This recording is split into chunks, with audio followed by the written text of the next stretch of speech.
जय हिंद दोस्तों। आज हम बात करते हैं प्रजनन तंत्र के बारे में।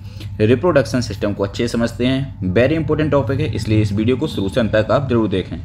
अगर हम बात करते हैं प्रजनन क्या है, सबसे पहले तो प्रजनन एक जैविक प्रक्रिया है जिसके द्वारा नए संतान व्यक्तित्व जीव अपने माता पिता से उत्पन्न होते हैं। ठीक है।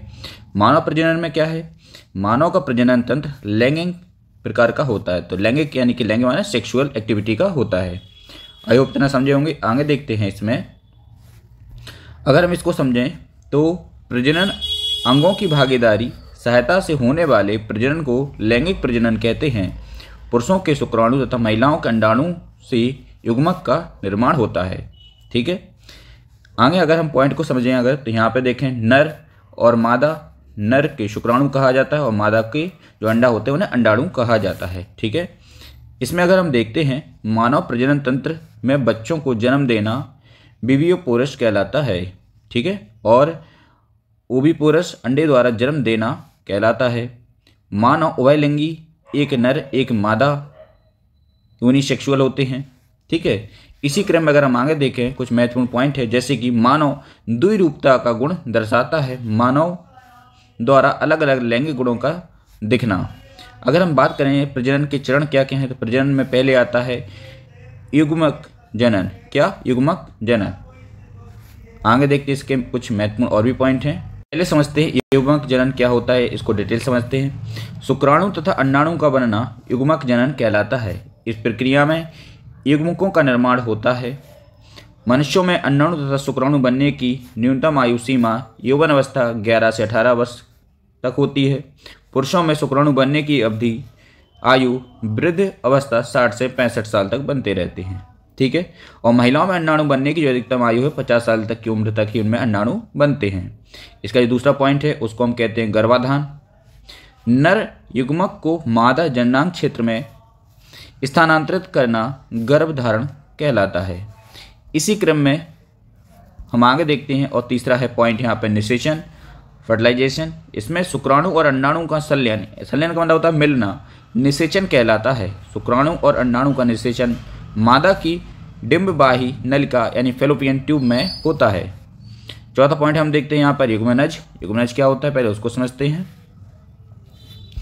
अगर हम बात करते हैं युग्मनज एक कोशिकीय कोशिका है जिसका निर्माण डिंबवाहिनी नलिका में शुक्राणु तथा अंडाणु के निषेचन द्वारा होता है। डिंबवाहिनी नलिका जानते हैं किसको? फैलोपियन ट्यूब को कहते हैं। ठीक है। फैलोपियन ट्यूब कहाँ होती है? तो इस जगह को हम फैलोपियन ट्यूब कहते हैं। ठीक है। इस जगह को फैलोपियन ट्यूब कहते हैं। आई होप इतना समझे होंगे। आगे समझते हैं कुछ। इसका नेक्स्ट पॉइंट और भी है, समाविष्ट होना। पांचवा पॉइंट है युग्मनज का गर्भाशय की रेखा पर चिपकना समाविष्ट हो जाना कहलाता है। 6 पॉइंट है गर्भ विधि क्या है, तो भ्रूण का निर्माण होना, बच्चे का निर्माण होना, माँ तथा बच्चे के बीच गर्भनाल का निर्माण होना गर्भ विधि कहलाता है। इन सभी के पॉइंट हैं। आगे समझते हैं इसके कुछ और भी पॉइंट है महत्वपूर्ण। अगर हम बात करते हैं पहले नर प्रजनन तंत्र के बारे में समझते हैं, तो पहले समझ लेते हैं नर के प्रजनन अंग का स्थान पेल्विक रीजन में होता है। ठीक है। नर प्रजनन अंग के कुछ भाग हैं जैसे कि वृषण, गौणवाहिनी, पुरुष ग्रंथि और बाह्य जननांग। ठीक है।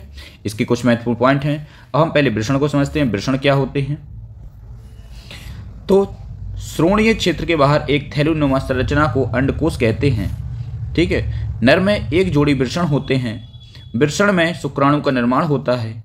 शुक्राणुओं का निर्माण शरीर के तापमान से 2.5 डिग्री सेल्सियस कम तापमान पर होता है।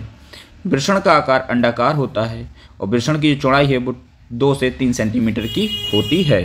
ठीक है। आई होप इतना समझे होंगे। यहाँ पे वृषण का एक डायग्राम यहाँ पे बनाया गया है, तो इसको आप इससे समझ सकते हैं। ऐसे ही 2 होते हैं और ठीक है थैलोनुमा संरचनाओं में बंद रहते हैं। अब हम आगे देखते हैं कि इसकी जो शुक्राणु का निर्माण होता है वो कैसे और कहाँ कैसे होता है। तो अगर हम देखें यहाँ पर वेरी इंपॉर्टेंट है, वृषण में 3 प्रकार की कोशिकाएं पाई जाती हैं। पहली जर्म सेल, दूसरी कोशिका यानी कि कोशिका और तीसरी होती है लेडिंग सेल। ठीक है। अब क्या क्या होता है इसमें वो भी समझ लेते हैं कुछ महत्वपूर्ण, जैसे कि जर्म सेल में या स्पर्मेटोगोनियम में ये शुक्राणु का निर्माण करते हैं। ठीक है, यहाँ पे कोशिका होती है और इसमें ये नर हार्मोन का निर्माण करते हैं। ठीक है, जो लेडिंग सेल होती है, नर हार्मोन टेस्टोस्टेरोन कहलाते हैं, और नर हार्मोन क्या कहलाते हैं? टेस्टोस्टेरोन कहलाते हैं। आगे समझते हैं, इसका दूसरा पॉइंट समझते हैं, एक्सेसरी डक्ट्स क्या होते हैं। यह वृषण से शुक्राणु स्थानांतरित करने का कार्य करते हैं। ठीक है, यहाँ पे सब बनाया गया है जी, यहाँ पे डक्ट। ठीक है, एक्सेसरी डक्ट 4 प्रकार की होती है, वैसा, इफिरेंटिया, एपिडीमिस और वेस डिफरेंस और रेट टेस्टिस। ठीक है, नर नसबंदी ऑपरेशन, इस प्रक्रिया में वेस डिफरेंस वाहिका को काट दिया जाता है, इससे शुक्राणु का आदान प्रदान रुक जाता है। इसलिए पुरुष की नसबंदी को वेस्केटोमी कहा जाता है। वेस नस काटने से इसको वेस कट जाती है, उसको वेस्कोटोमी। ठीक है, और महिलाओं में जो कटती है उसे ट्यूबेकोटोमी कहा जाता है। ट्यूब नट, उसकी ट्यूब कैंसर काट दी जाती है तो उसको ट्यूबेकोटोमी कहते हैं।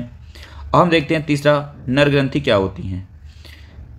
पैरिड सेमिनल वेसिल्स लेम का निर्माण करती हैं। पुरुष ग्रंथि यह सिद्धिक अम्ल का निर्माण करती हैं शुक्राणु को गति प्रदान करने के लिए।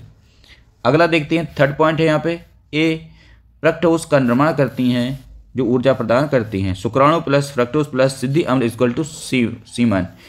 यह बाह्य जननांग भाग से बाहर निकलता है। ठीक है, अब हम आगे देखते हैं, मादा प्रजनन तंत्र को समझते हैं। मादा प्रजनन तंत्र के अंग इस प्रकार हैं, अंडाशय, एक जोड़ी डिंबवाहिनी, गर्भाशय, गर्भाशय ग्रीवा, योनि, बाह्य जननांग भाग और स्तन ग्रंथियां। ठीक है, आगे समझते हैं। अगर हम बात करते हैं पहले अंडाशय के बारे में, ओवरीज के बारे में। मादाओं में एक जोड़ी अंडाशय होते हैं। अंडाशय की लंबाई 2 से 4 सेंटीमीटर की होती है। अर्ध परिपक्व अंडाणु को ग्रैफियन फॉलिकल कहते हैं। अंडाणु का निर्माण अंडाशय में होता है तथा अंडाशय 2 हार्मोन का स्रावण करता है।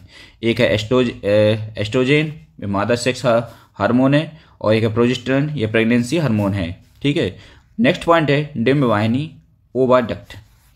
आगे समझते हैं इसमें हम।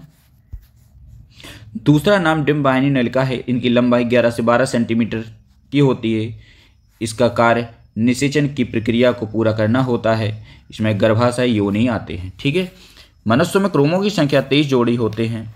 इसका फॉर्मूला है 2n। ठीक है, 23 जोड़ी यानी 23 दूनी 46। शुक्राणु और अंडाणु, पुरुष के शुक्राणु, महिलाओं के अंडाणु। तो 23 एन यहाँ से, 23 एन यहाँ से, दोनों से मिलते हैं 23 और 23 कितने हो जाते हैं? 46, और हमारा युग्मनज बन जाता है। आगे देखते हैं मासिक चक्र क्या है, मेंस्ट्रुएशन साइकिल।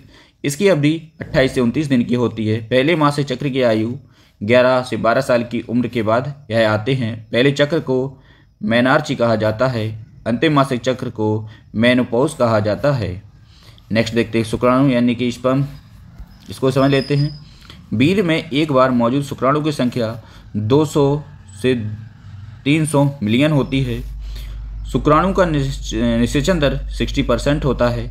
शुक्राणु निर्माण में सहायक हार्मोन टेस्टोस्टेरोन होते हैं।